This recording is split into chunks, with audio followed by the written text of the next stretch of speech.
हाँ students, pollution का topic चल रहा है अपना जो है, और डिटेल चल रही है ट्रूमैन की बुक से जो है पॉल्यूशन की जो है, और पॉल्यूशन लेते हैं जो।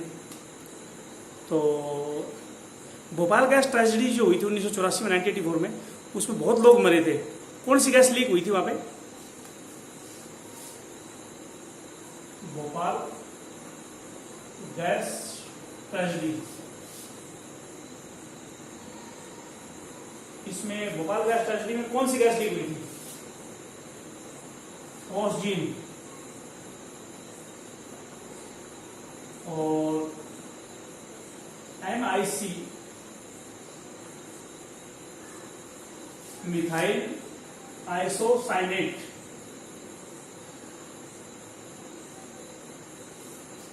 भोपाल गैस ट्रेजेडी में गैस लीक हुई थी ऑक्सीजन और MIC जो है। कंपनी का नाम क्या था? Union carbide.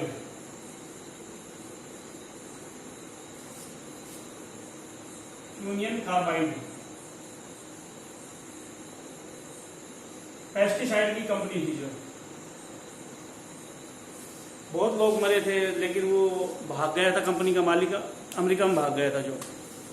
गैस लीक हो गई थी और लोग मर गए थे बहुत बारी जो, लेकिन गवर्नमेंट यहाँ तो उस पर केस चला, कुछ नहीं हुआ उसका जो। तो ये थे भोपाल गैस ट्रेजेडी जो है के बारे में। दो टर्म आती है, incineration, pyrolysis.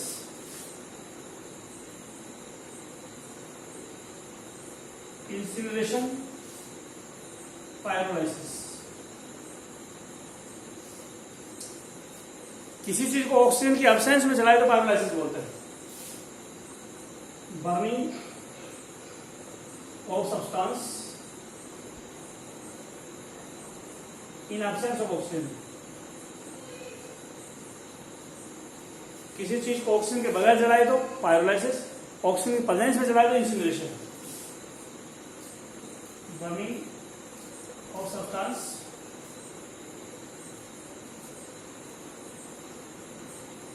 In presence of oxygen.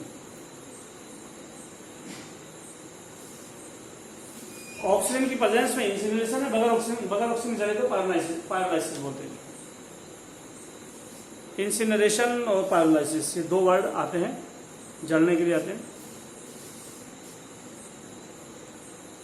Chipko movement Sundarlal Bahuguna ने स्टार्ट किया था, मैंने बताया था तुम्हारे को।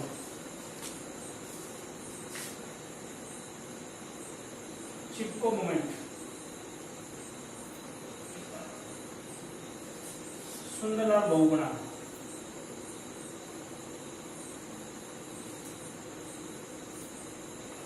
टिहरी गढ़वाल डिस्ट्रिक्ट।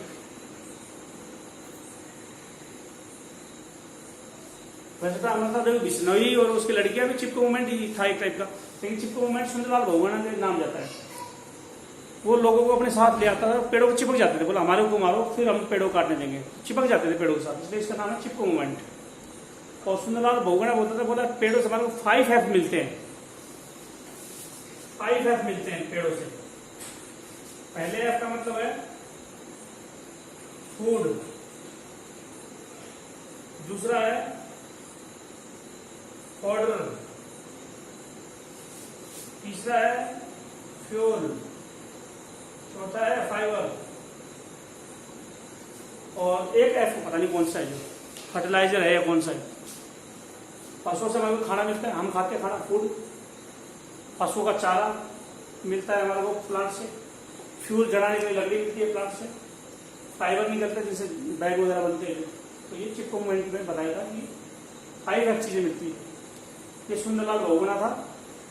साउथ में चिपको मूवमेंट को अपिको मूवमेंट कहा था। अपिको मूवमेंट साउथ में चला था। चंडी प्रसाद भट्ट ने चलाया था, जो चंडी प्रसाद भट्ट।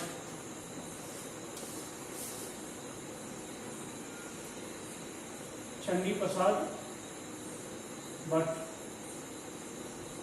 पता नहीं हेगड़े का नाम मेरे को ध्यान आ रहा है, वो भी था इसमें या नहीं था, जो पता नहीं भी। तो देख लेना फिर भी जो। अब आते हैं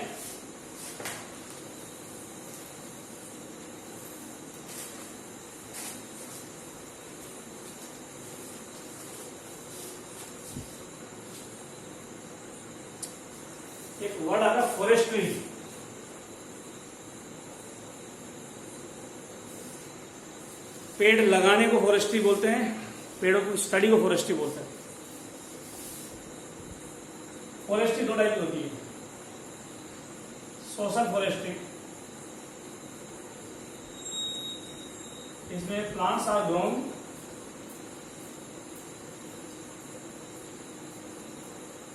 इन रूरल एरियाज। गांव में पेड़ लगाने को बोलते हैं सोशल फॉरेस्ट्री, शहरों में पेड़ लगाना होता है अर्बन फॉरेस्ट्री।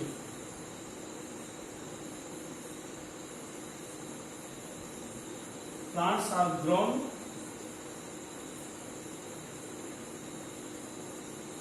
इन अर्बन एरिया। गांव को रूरल एरिया बोलते हैं, शहर को अर्बन एरिया बोलते हैं। जो गांव में सोशल फॉरेस्ट्री, शहरों में अर्बन फॉरेस्ट्री। और खेती के साथ पेड़ लगाएं, खेत में पेड़ लगाएं, फसल भी कर रहे हैं पेड़ भी लगा रहे हैं, इसको बोलते हैं agro forestry. Agro forestry, plants are grown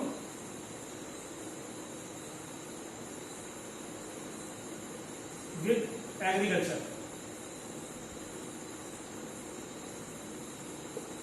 खेती के साथ पेड़ लगा दें तो इसको बोलेंगे agro forestry. Forestry with agriculture, agriculture और फॉरेस्ट्री दोनों मिला दिया जो। और खेती में साल के पेड़ उगाए, साल, इसको बोलते हैं टोंगिया सिस्टम। टोंगिया सिस्टम क्या होता है? Sal trees are grown with crop. फसल के साथ साल के पेड़ लगा देते, टोंगिया सिस्टम होते हैं।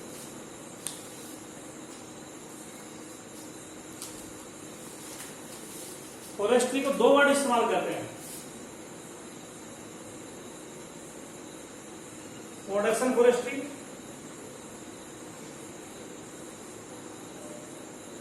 और प्रोटेक्शन फॉरेस्ट्री।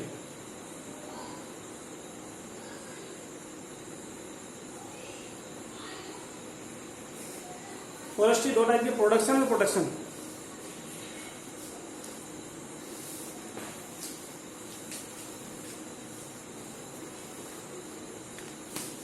प्लांट इसलिए उगाए जाए क्योंकि उनसे प्रोडक्ट लेने हैं, तो प्रोडक्शन फॉरेस्ट्री बोलेंगे। इसलिए it is for plants products. Plant के प्रोडक्ट लेने के लिए पेड़ उगा रहे हैं, इसलिए प्रोडक्शन फॉरेस्ट्री बोलते हैं। इसमें plants are protected. Protection forestry में प्लांट को बचाते हैं, कटने नहीं देते, नेशनल पार्क सेंचुरी बना के। जो चलो अब मैं कुछ एक्ट ले रहा हूं, कानून ले रहा हूं, कौन कौन से एक्ट पोल्यूशन के लिए आए हैं। जो वेरियस एक्ट,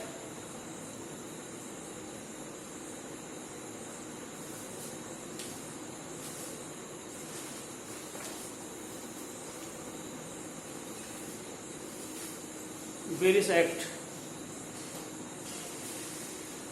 एक तो है इंसेक्टिसाइड एक्ट, यह है 1968 में। इसका मेन टारगेट था कि इंसेक्टिसाइड का कम से कम यूज करो। वाटर एक्ट, ये 6 साल बाद आया 1974 में, कि पानी को पोल्यूटेड मत बनाओ, पानी को पोल्यूशन मत करो, वरना कानून है, सजा मिलेगी। Air act,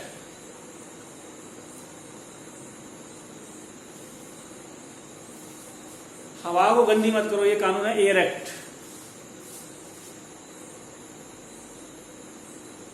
environmental pollution act,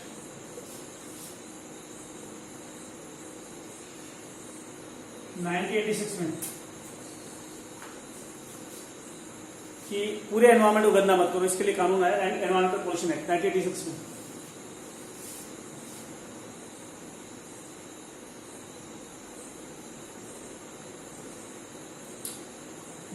ये है इंडियन एक्ट,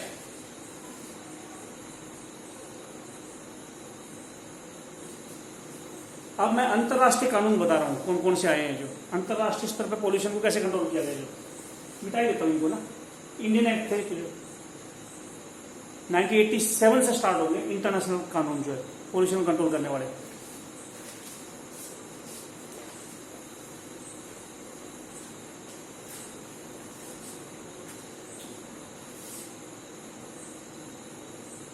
मॉन्ट्रियल प्रोटोकॉल,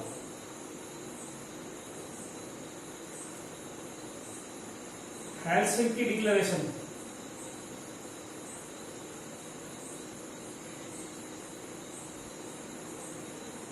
अर्थ समिट,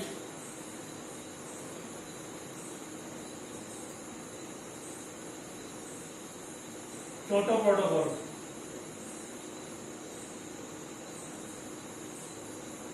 बीजिंग प्रोटोकॉल,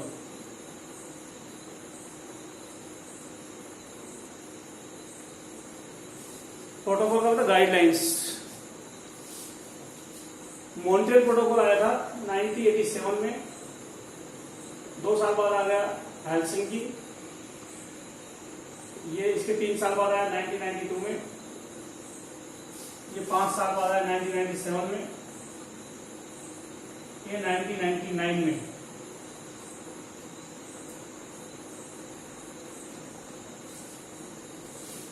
ये मॉन्ट्रियल प्रोटोकॉल किस कंट्री में, मतलब कुछ साइंटिस्ट या दूसरे कंट्री के जो बड़े नेता बैठ के और कानून बनाया था। मॉन्ट्रियल कानून जो है कहां बना था, जो मॉन्ट्रियल जगह है कनाडा में, मॉन्ट्रियल जगह कनाडा में है। हेलसिंकी पता नहीं मेरे को, आज सभी बता दिया मैंने, रियो डी जेनेरियो में हुआ था। तो बायोडाइवर्सिटी को बचाने के लिए भी था और पोल्यूशन को कंट्रोल करने के लिए भी, इसलिए दोनों काम एक साथ हुए थे। पोल्यूशन को भी रोका गया था, बायोडाइवर्सिटी को बचाया गया था, इसलिए अर्थ समिट दोनों में आता है। क्योटो जापान में जगह है, क्योटो जगह जापान में, बीजिंग चाइना के अंदर। शुरू के दोनों जो प्रोटोकॉल है इनका टारगेट था कि क्लोरोफ्लोरोकार्बन का रिलीज कम से कम किया जाए, या ओजोन को खत्म करने वाले केमिकल का रिलीज कम से कम करो। Use of ozone depleting substances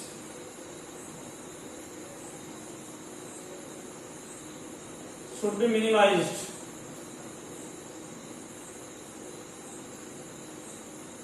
ozone depleting substance यानी क्लोरोफ्लोरोकार्बन्स, इनका यूज कम से कम करो, ओजोन को कम से कम नुकसान पहुंचाओ। और 1999 में भी यही टारगेट था। 3 प्रोटोकॉल का एक ही काम था, 87, 89, 1987, 1989 और 1999। इन तीनों प्रोटोकॉल का एक ही टारगेट था, ओजोन डिप्लीटिंग सब्सटेंस का यूज कम से कम करो।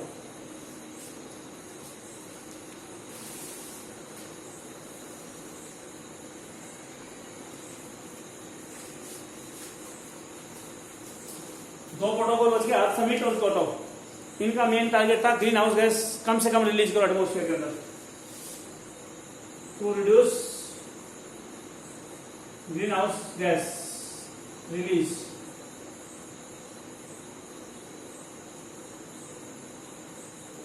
ग्रीन हाउस गैस को रिलीज कम से कम करो। 2 टर्म है, एब्रीविएशन है, याद करनी है तुम्हारे को। IPCC, inter governmental panel on climate change.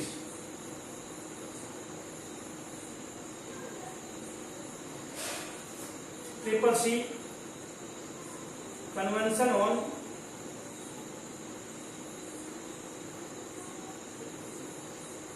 Climate change.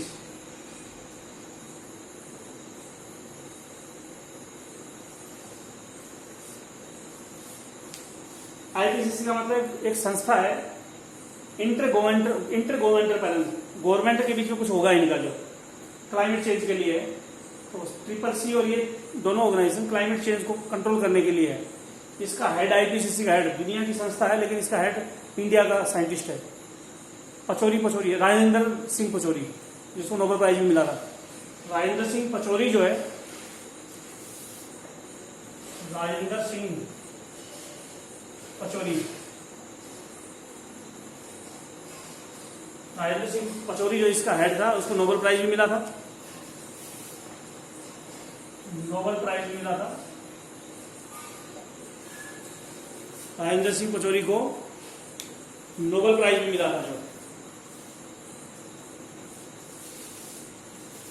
और इसके ऊपर रेप का इल्जाम भी लगाया था किसी लेडीज ने, जो है केस चल रहा था। अब पता नहीं अब चल रहा नहीं चला, पता नहीं। टाटा इंस्टीट्यूट का भी हेड है ये, टिफर का, पहले था अब पता नहीं। जो टाटा इंस्टीट्यूट टिफर सुना है नाम?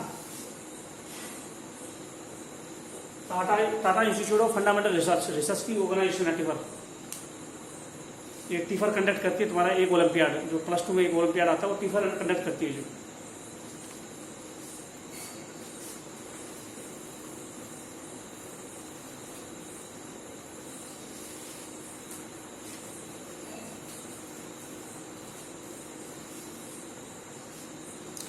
ठीक है, अब आते हैं ग्रीन हाउस इफेक्ट के ऊपर।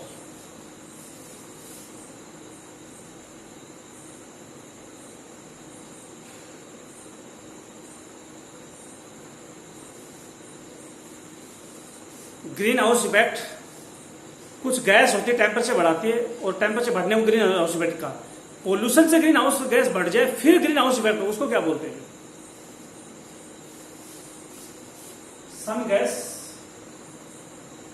some gases increase temperature. This effect is called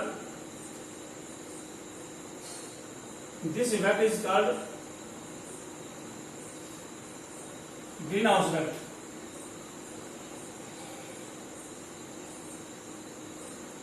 कुछ गैस गर्मी बढ़ाती है, इस इफेक्ट को ग्रीन हाउस इफेक्ट बोलते हैं। If these gases are increased due to pollution, ये गैस पोल्यूशन से बढ़ जाए, now greenhouse effect is called. Now greenhouse effect is called enhanced greenhouse effect.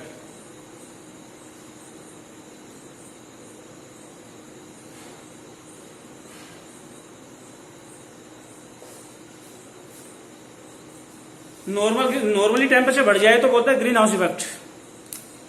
Normal temperature बढ़ेगा तो क्या बोलोगे? ग्रीन हाउस इफेक्ट बोलोगे। जो टेम्परेचर बढ़ जाए, बस गर्मी बढ़ जाए, लेकिन पहले हो जाए पोल्यूशन और उससे ग्रीन हाउस गैस बढ़ जाए। पहले हो जाए पोल्यूशन हो जाए पहले, उससे ग्रीन हाउस गैस बढ़ जाए, और ग्रीन हाउस गैस बढ़ने से ग्रीन हाउस इफेक्ट बढ़ जाए, तो उसको बोलेंगे enhanced green house effect. Enhance मतलब बढ़ा हुआ ग्रीन हाउस इफेक्ट। एक वर्ड और आता है, सनलाइट आई, अर्थ से टकराई, रिफ्लेक्ट होकर जाने लगी तो ग्रीन हाउस गैस ने उसको वहीं रोक दिया, तो ग्रीन हाउस गैस लाइट को अर्थ की तरफ भेजेगी। इसको बोलते हैं green house flux. Green house flux.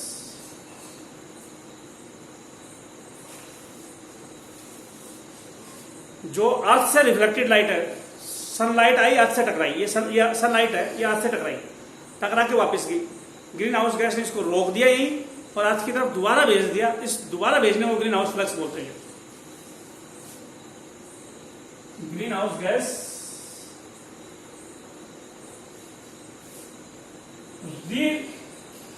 Green house gas stop the reflected light of earth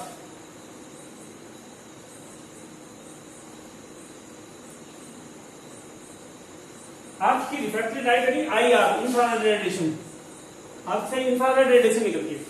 तो ग्रीन हाउस गैस ने रिफ्लेक्टेड लाइट जो अर्थ की थी उनको रोक दिया और उसको री रिफ्लेक्ट किया and re reflected toward earth,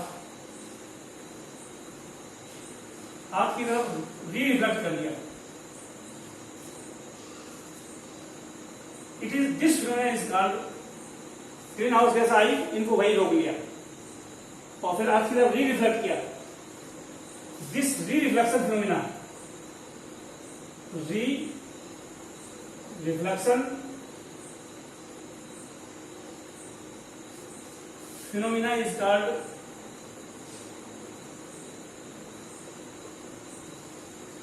green house flux.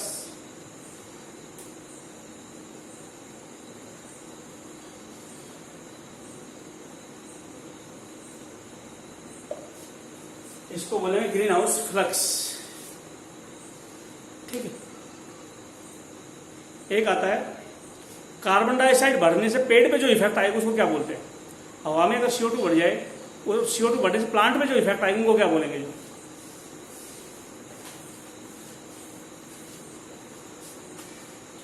उसको बोलेंगे CO2 fertilizing effect.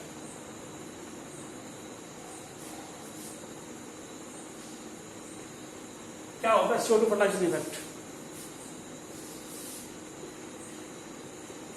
Due to increase of CO2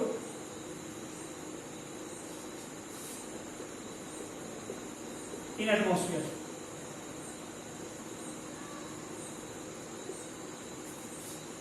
atmosphere में CO2 बढ़ने से some effects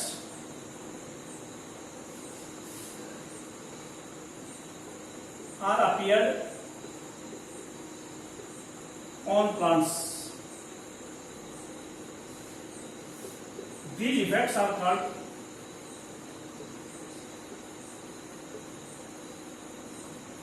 carbon dioxide fertilizing effect.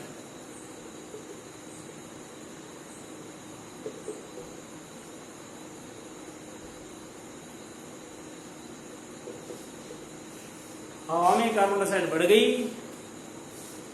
हवा में कार्बन डाइऑक्साइड बढ़ी, उसका इफेक्ट प्लांट पे आया, उसको CO2 फर्टिलाइजिंग इफेक्ट बोलेंगे। क्या क्या इफेक्ट आएगा सुनो। दीज इफेक्ट्स आर, ये इफेक्ट होंगे। मोर photosynthesis,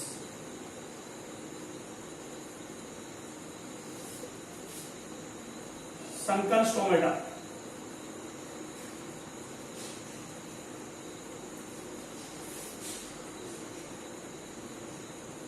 more transport of food,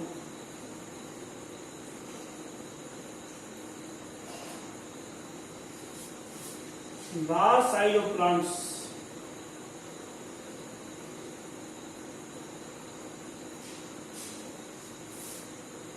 mycorrhiza present,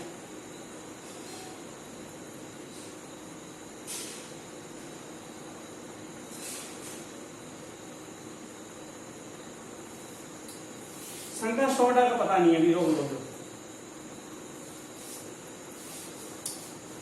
अगर फोटोसिंथेसिस ज्यादा होगी, अगर कार्बन डाइऑक्साइड ज्यादा, फोटोसिंथेसिस तो ज्यादा होती है, कार्बन डाइऑक्साइड डिपेंड नहीं करती कार्बन साइकिल। यदि CO2 बढ़ेगी एटमोस्फेयर में, फोटोसिंथेसिस बढ़ेगी, फोटोसिंथेसिस बढ़ेगी, फूड ज्यादा बढ़ेगा, ट्रांसपोर्ट भी ज्यादा होगा, प्लांट बड़े बड़े होंगे ज्यादा फूड की वजह से, ज्यादा बड़े, अगर न्यूट्रिएंट ज्यादा चाहिए तो रूट पे फंगस मिलेगी न्यूट्रिएंट देने के लिए। लेकिन ओवरऑल प्रोडक्टिविटी कम होगी। जब तुम सोचो कि फोटोसिंथेसिस बढ़ गई, प्रोडक्टिविटी बढ़नी चाहिए, पेस्ट और पैथोजन का नंबर बढ़ेगा। जी कार्बन डाइऑक्साइड बढ़ने से क्या होगा, plant pathogen and paste number, pathogen और पेस्ट का नंबर is increased. पेस्ट का नंबर बढ़ेगा, पैथोजन का नंबर बढ़ेगा, पेस्ट का नंबर बढ़ेगा, पैथोजन का नंबर बढ़ेगा अगर कार्बन डाइऑक्साइड फर्टिलाइजिंग इफेक्ट हो गया तो। इसकी वजह से productivity decrease, so overall productivity decrease.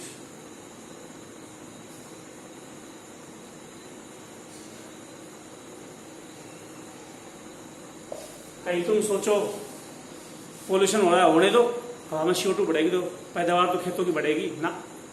Carbon dioxide fertilisation effect से फोटोसिंथेसिस बढ़ेगी, प्रोडक्टिविटी बढ़ेगी, लेकिन पेस्ट और पैथोजन प्रोडक्टिविटी को डिक्रीज करेंगे, इसलिए ओवरऑल प्रोडक्टिविटी घटेगी।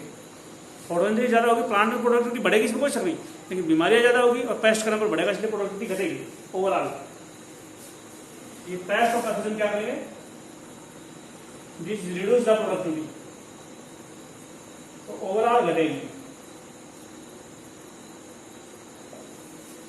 ग्रीन हाउस इफेक्ट से धरती गर्म हो जाएगी, जिसको बोलेंगे ग्लोबल वार्मिंग होगा। धरती गर्म होगी, ग्लोबल वार्मिंग होगी, तो ऑर्गेनिज्म पोल की तरफ शिफ्ट होंगे, क्योंकि पोल की तरफ ठंड मिलेगी, गर्मी में थोड़ी रहेंगे, पोल की तरफ ठंड की तरफ जाएंगे। जो due to heating of earth गर्म होने से, जिसको ग्लोबल वार्मिंग का, धरती गर्म होने से organisms will move toward pole.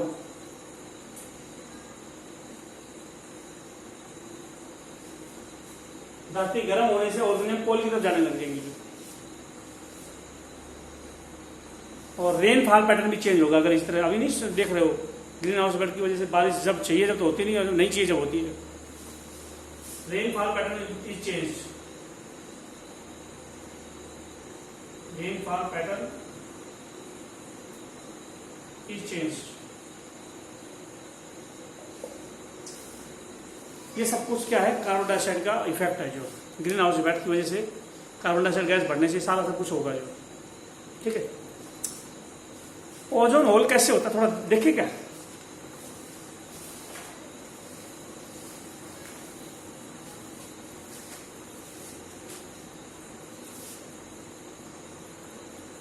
Ozone hole ये करवाने से पहले एक वर्ड आता है green muffler, control noise pollution.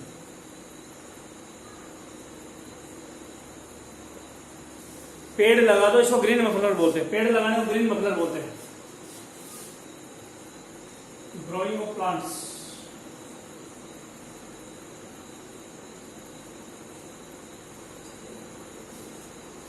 Growing of plant, पेड़ उगाने को ग्रीन मफलर बोलते हैं। पेड़ उगाओ तो बोलेंगे ग्रीन मफलर है ये, इससे नॉइज पोल्यूशन कम होता है। रोड के नजदीक यदि पेड़ लगाओ तो आवाज कम गूंजेगी, घरों में ज्यादा आवाज, ज्यादा अगर पेड़ लगा दो तो आवाज अंदर कम आएगी। ओजोन होल कौन करता था? Ozone hole chlorofluorocarbon,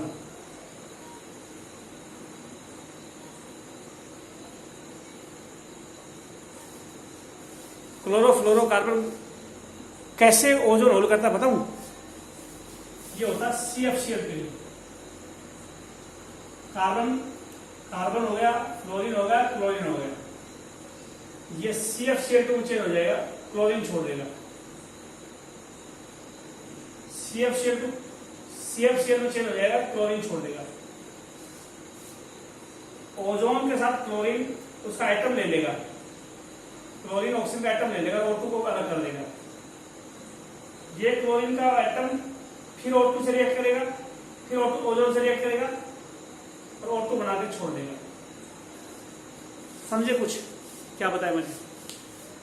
chlorofluorocarbon chlorine छोड़ देगा, CFCl2 चेंज हो गया, फिर क्लोरीन छोड़ा, CFCl2। कुल मिलाकर क्लोरोफ्लोरोकार्बन ओजोन को खत्म करता है क्लोरीन की हेल्प से। कैसे करता है? ओजोन है, 3 एटम है उसके, ओजोन के पास 3 एटम है, एक एटम को ले लेगा, ये ओजोन है।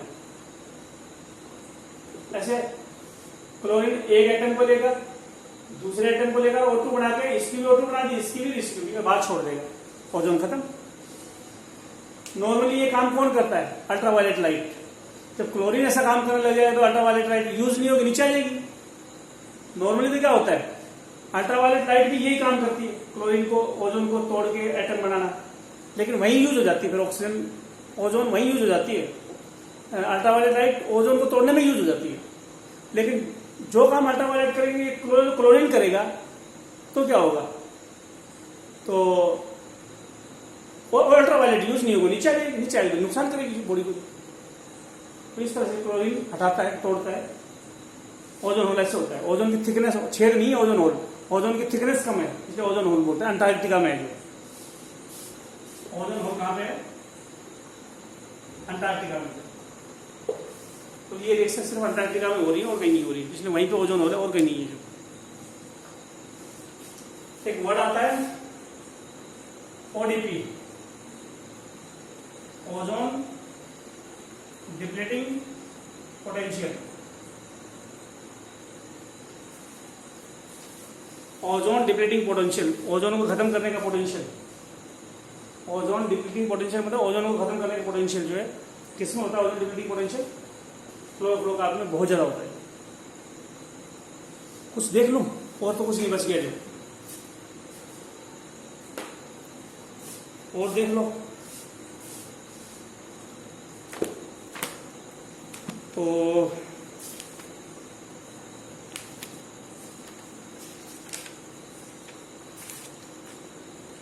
अब फिर जो बच गए उसमें निकाल दूंगा, एलन की बुकलेट भी तो सोल्व करूंगा।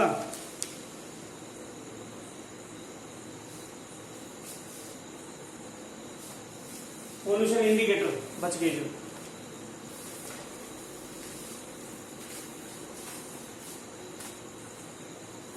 पोल्यूशन इंडिकेटर कौन कौन है,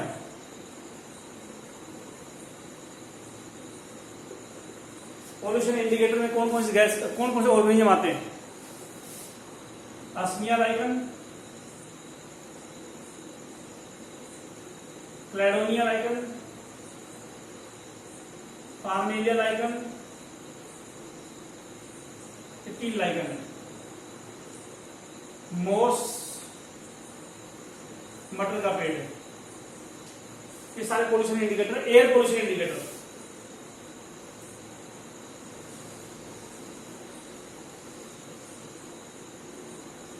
एयर पोल्यूशन के बारे में बताते हैं सब कुछ। और एक वॉर्म है ट्यूबिफैक्स, और एक कार्बोनोमस लार्वा होता है।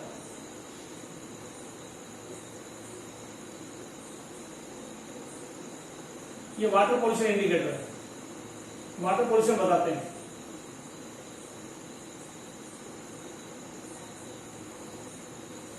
ठीक है, सॉरी, ये वाटर पोल्यूशन इंडिकेटर है। हाँ, इकोसन टॉयलेट बच गया भाई, बहुत इंपॉर्टेंट टॉपिक बच गया, इंपॉर्टेंट। इकोसन टॉयलेट ये बच गया। तो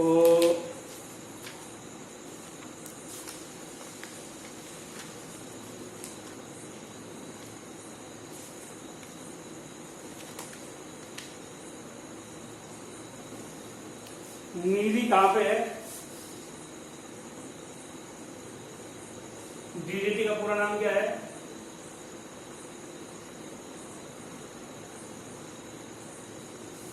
सीओडी क्या होती है,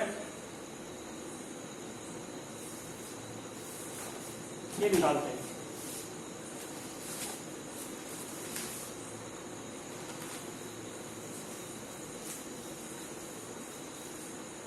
केरला और श्रीलंका में स्पेशल टाइप के टॉयलेट बनाए गए जिनको इकोसन टॉयलेट बोलते हैं।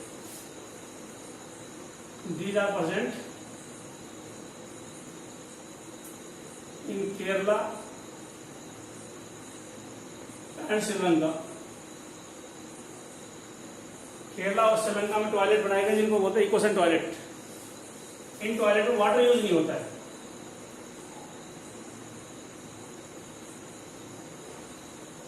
पानी यूज नहीं होता है। लैट्रिन में पानी यूज नहीं होता, लैट्रिन को सीधा खेत में खाद के रूप में यूज करते हैं। लैट्रिन होता है, टॉयलेट में पानी नहीं डालते और टॉयलेट के लैट्रिन को सीधा खाद के रूप में खेत में यूज करते हैं। तो इसको बोलते हैं इकोसन। इको का मतलब है इकोलॉजिकल सैनिटेशन। नाम से मालूम पड़ रहा है इकोलॉजी मतलब एनवायरमेंट, सैनिटेशन मतलब सफाई, एनवायरमेंट तो सफाई रहेगी। हमारे दिमाग में तो आ रहा है कि बीमारी फैलेंगी जो, लेकिन ऐसा है नहीं। जो इकोलॉजी में सैनिटेशन बोलते हैं इसको।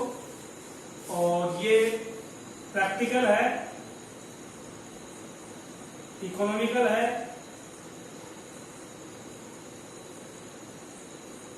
और प्रैक्टिकल है, पॉसिबल हो सकता है। पैसे भी ज़्यादा नहीं लगते इस टॉयलेट में, स्पेशल टाइप की टॉयलेट है जो बनाई जाती है।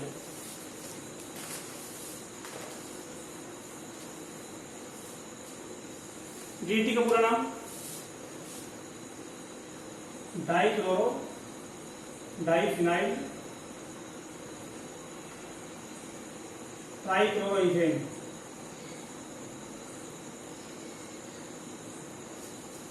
डाइक्लोरो में तो 2 क्लोरीन, डाइफिनाइल में तो 2 फिनाइल ग्रुप, बेंजीन से और जुड़ जाए तो फिनाइल बनता है। 2 chlorine 2 phenyl, trichloro 3 chlorine ethane, DDT का नाम है। बीएचसी का क्या नाम है? Benzene hexachloride, benzene hexachloride. निधि कहां पे? नागपुर में है। पूरा नाम इसका national environmental engineering research institute, national environmental research, national environment engineering research institute. Environment पर रिसर्च करते नीली जो। कोड क्या होती है? Chemical oxygen demand. बोर्ड क्या होती है? Biochemical oxygen demand.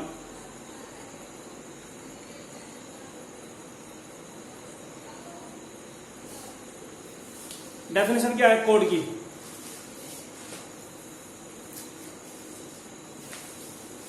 जो बायोडिग्रेडेबल ऑर्गेनिक मैटर को तोड़ने में जितनी ऑक्सीजन लगे उसको बोर्ड बोलते हैं, और बायोडिग्रेडेबल और नॉन बायोडिग्रेडेबल दोनों को तोड़ने में जितनी ऑक्सीजन लगे उसको कोड बोलते हैं। कोड क्या है? Amount of oxygen required for the breakdown of biodegradable and non biodegradable organic matter.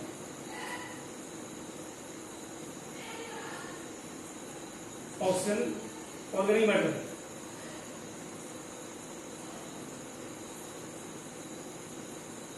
Matter लिख दो बस। बायोडिग्रेडेबल और नॉन बायोडिग्रेडेबल दोनों को तोड़ने में जितनी ऑक्सीजन लगेगी उसको कोड बोलते हैं। ये क्या है? Amount of oxygen required for breakdown of biodegradable matter.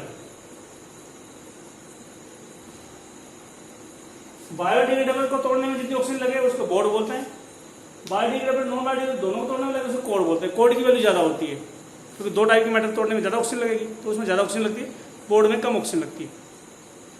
इस तरह से मैंने ये चैप्टर कंप्लीट कर दिया है।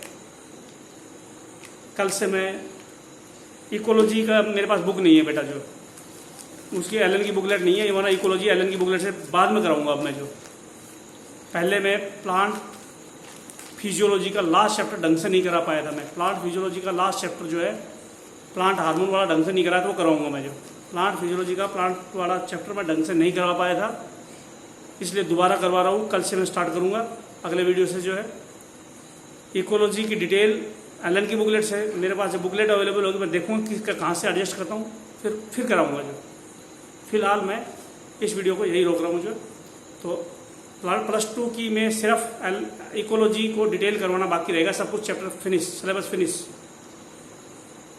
तुम्हारे को मैं नोट्स ही नोट्स अवेलेबल कराऊंगा, ऑब्जेक्टिव ही ऑब्जेक्टिव कराऊंगा पूरे साल। अब जितने भी महीने बचे वो खूब ऑब्जेक्टिव सोल्व करो। जो बोर्ड की तैयारी करो, ऑब्जेक्टिव सोल्व करो, बोर्ड की तैयारी करो, ऑब्जेक्टिव सोल्व करो, तो खूब ऑब्जेक्टिव अवेलेबल कराऊंगा। सारी बुकों के तुम्हारे को मैं भेजूंगा। जो तो अब तुम्हारे को सिर्फ इकोलॉजी एलन की बुकलेट से करानी बाकी है और कंप्लीट हो गई है। ये मैं जब मेरे पास इकोलॉजी की बुक होगी तब कराऊंगा, एलन की बुकलेट होगी जो। अब मैं करा रहा हूँ प्लांट फिजियोलॉजी का लास्ट चैप्टर, देखते हूँ उसमें क्या करवाता हूँ। जो यही रोक रहा हूँ मैं।